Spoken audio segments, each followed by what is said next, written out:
Magandang araw po and mega love shout out sa lahat po ng ating mga manonood sa ang sulok mo kayo ng mundo. Magandang umaga, tanghali at magandang gabi po sa ating lahat. Sana po ay nasa mabuti kayong kalagayan. Ito naman po si Kapitana ni Heights, ang kapitan na walang barangay pero maraming tanod ang nakabantay. So ngayong araw guys, ayan, pasensya na sa lahat dahil busy tayo. Nung nakaraang gabi nag-live ako pero nakalimutan ko. Expired na pala yung aking load. Ayan. So, ayan, ngayong araw guys, magbigay tayo ng reaction, opinion at point of view dito po sa mga hindi matapos-tapos pa rin na issue, no, dito kay Beyonce at kay Edo or sa EDSA, na kung saan marami na po talaga ang sumausaw, no, and hindi ko alam kung talagang issue yung pinaglalaban at nagbibigay sila ng opinion or pansariling interest, no, kasi may mga nakikita ako na pumasok lang dito sa issue ni Beyonce para lang mabanatan yung mga kaaway nila na wala namang kinalaman dito sa issue ng EDSA guys, no, and yun nga, no, nakakalungkot isipin kasi hanggang ngayon, no, hanggang ngayon hindi pa rin sila maka-move on about dito sa issue ni Beyonce.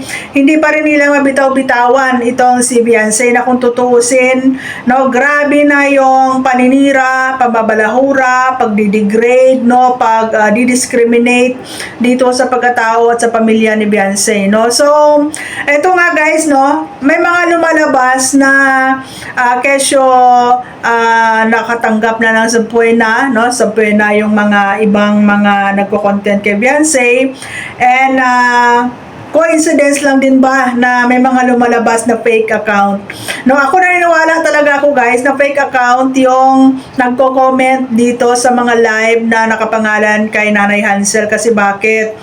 Kasi kung totoong may ginagawang proseso ngayon ang pamilya ni Beyonce at si Beyonce, I don't think so na hindi mag-advise ang legal advisor nila na wag magko-comment, no, wag tawag dito, wag magbibitiw ng mga komento sa mga iba't ibang live, no. And hindi ako maniniwala na si Nanay Hansel yon, no.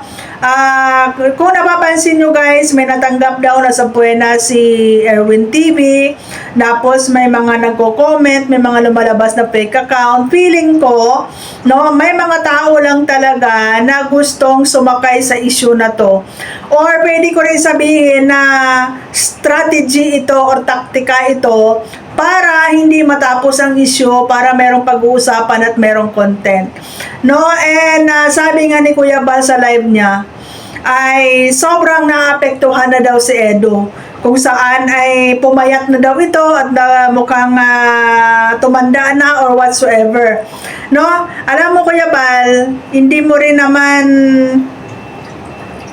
tawag dito, ikaw lang din naman ang isa sa mga pwedeng sisihin sa nangyari na to. Kasi kung naalala ninyo, no, nung una pa man nakiusap na si Beyonce sa live ni Edo na stop na yung bashing.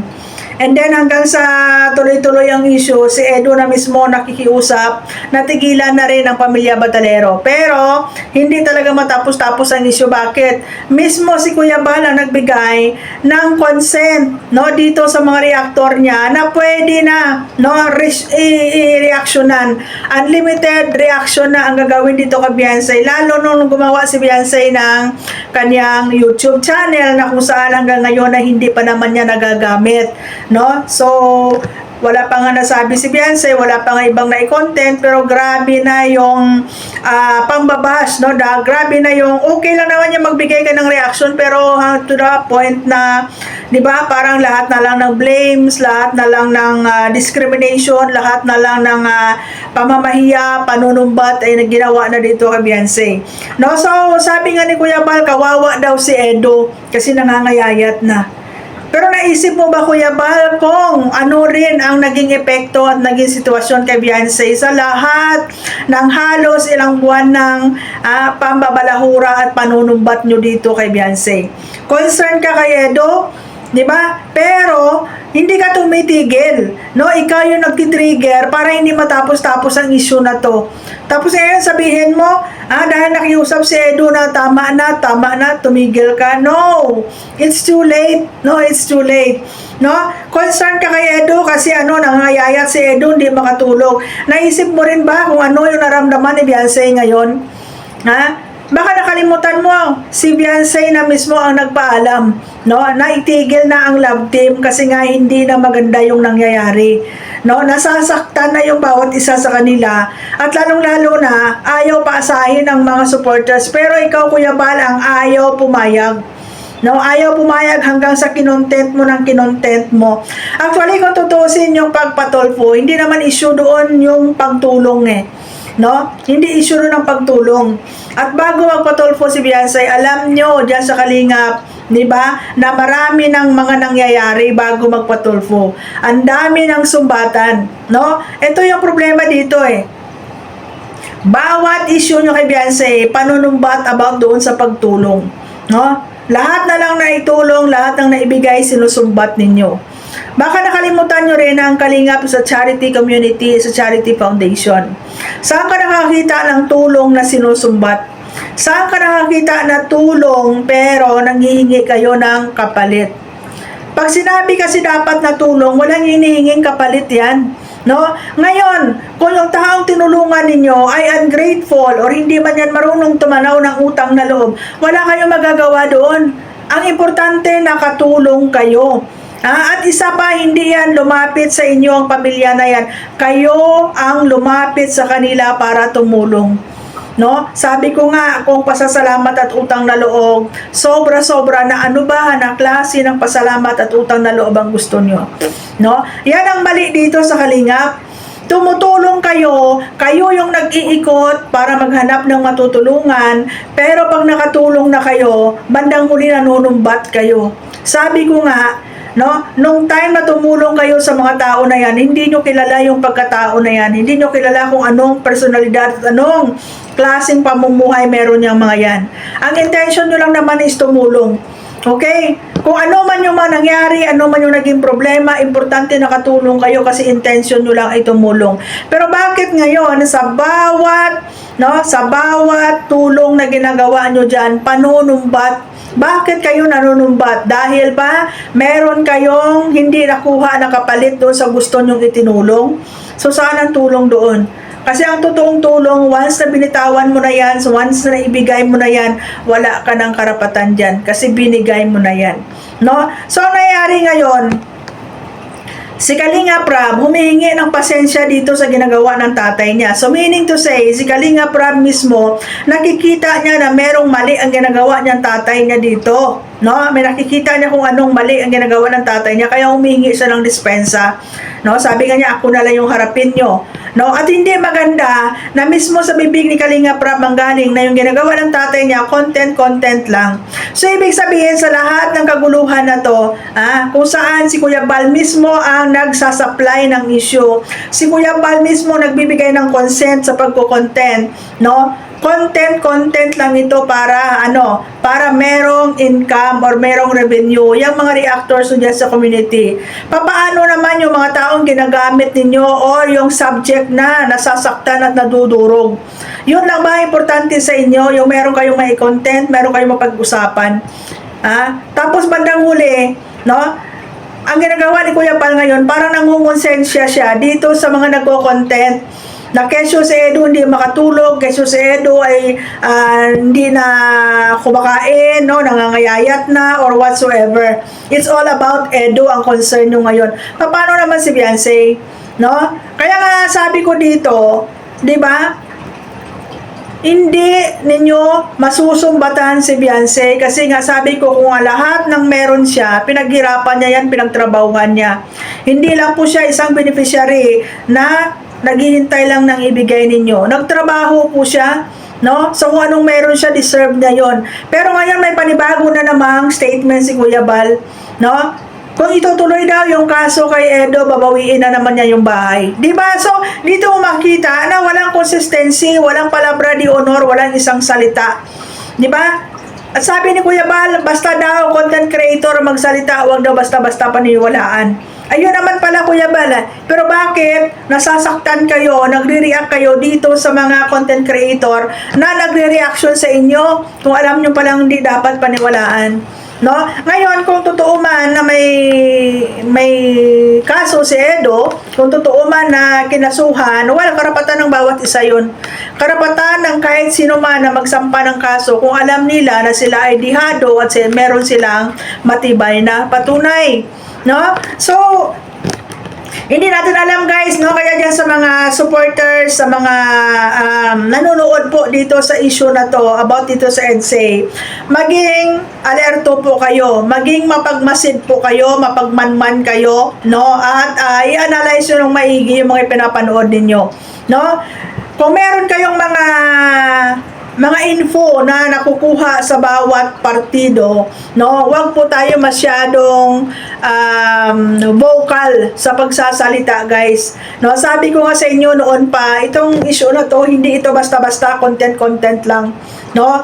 Ano po ito, guys, no? May mga sensitibo po na issue dito na hindi pwedeng content lang kasi pangalan, personalidad at kredibilidad ng mga tao ang nakataya dito. No, yung iba nag-enjoy lang diyan sa pagko-content kasi marami ang views, no, may mga revenue.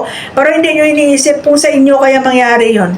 No? Dito sa nangyari kay Beyonce, nasabihin ni Kuya Bal, no, i-advise na pa dito sa ibang mga angels, especially kay Carla, pag binaniyak daw, huwag magsasalita. Ha? Paano kung sa inyo nangyari yon? Paano kung sa anak nyo nangyari yon? Paano kung sa anak ni Kuya Bal nangyari yon na minanyak, binastos? So, gusto ni Kuya Bal, wag na magsalita, itago na lang. Hayaan na lang yung taong gumawa noon. No, minsan kasi guys, no, isipin natin yung mga salitang binibitawan natin. Okay? Sa tinagal-tagal ng issue na to, nanahimik si Ate Edna. No, hinahayaan lang ni Ate Edna kung tutusin. Di ba, Ate Edna, teacher ka, educator ka. No, hinahayaan mo lang ito si Kuya Bal na kahit yung anak mo na si Rab ay napapansin na yung mga ginagawa ni Kuya Bal ay hindi na maganda. May mga mali na. Nanahimik ka. Tapos ngayon, nakarinig ka, nakakasuhan si Edo, nagsalita ka. Idadamay mo pa yung 1M na sponsors ni Reyna. Anong connect? Anong connect? Di ba? Dapat, noon pa, di ba? Pinagsabihan nyo na itong asawa nyo, si Kuya Bal, di ba? Okay lang na mag-joke-joke pero ilagay sa lugar. Tapos ngayon, naawa kayo kay Edo, kay Beyonce, hindi kayo naawa na ilang buwan nyo na dinudurog yung tao. Di ba? So, ayan guys, no? Hindi ako 100% convinced about dito sa mga supwena ni Erwin TV.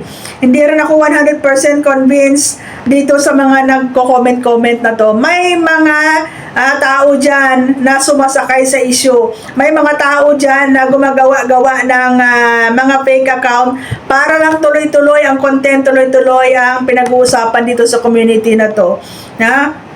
Enjoy lang kayo guys, pero yung mga tao na dadamay dito at yung mga taong involved dito, no, wala kayong awa, no? Alam nyo, ang bullying at ang stress, no, pwedeng makasira sa buhay ng isang tao. Hihintayin nyo pa ba? No, hihintayin nyo pa ba na merong isang buhay na masira at mawala bago nyo tigilan to? No? Come on guys, no? Influencer tayo, social media influencer tayo, no?